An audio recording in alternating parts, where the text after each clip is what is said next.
idea of the New World Order is dead on arrival. Like little boy Tony Blair, are too corrupt and immature. The others are into the power and greed. That sets up antagonistic forces which lust for the same power that the little boys have. What order would an inane degenerate like George Bush, who's been implicated in the 911 murders, bring to the world? Is not gonna happen. Belligerence is infectious. The Turks are set to war with Syria. The Chinese are in a feud with Japan. The Jews want to bomb Iran.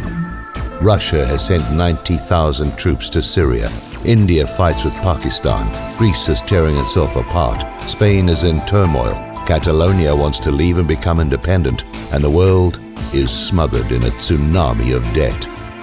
The New World Order is the dream of silly old men, impotent men, with little perception or real value. It's all their illusion. I've said it before.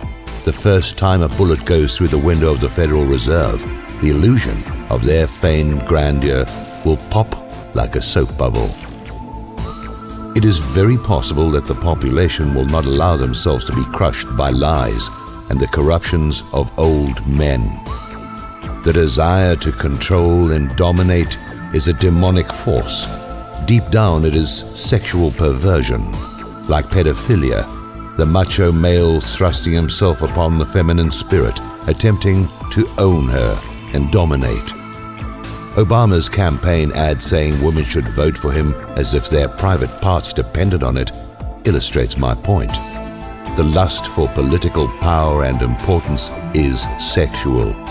No one realized that before. Kissinger admitted it when he said, "Power is the ultimate aphrodisiac." 70-year-old Silvio Berlusconi in Italy fell when he was exposed for having sexual intercourse with a minor and running parties for prostitutes at his house. It's the reign of perverts.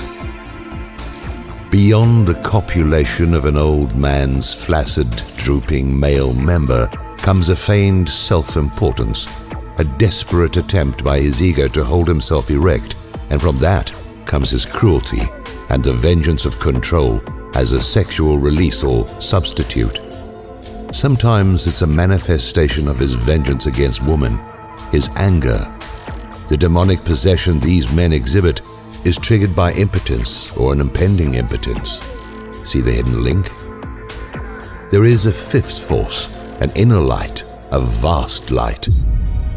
It is not a military light per se, but it is part of the feminine spirit, and as it washes over the world's macho, the male darkness, the tyrants fall to accidents, disease, assassinations, military coups, and other troubles.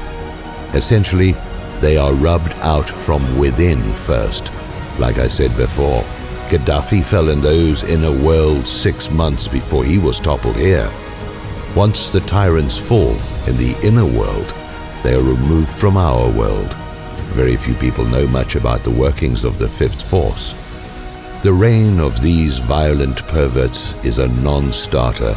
Their karma will catch up with them a long time before they establish a new world order.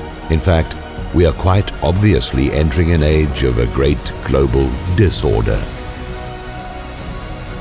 The new world order has zero chance of survival. That is why I feel it's accurate to say the New World Order is dead on arrival.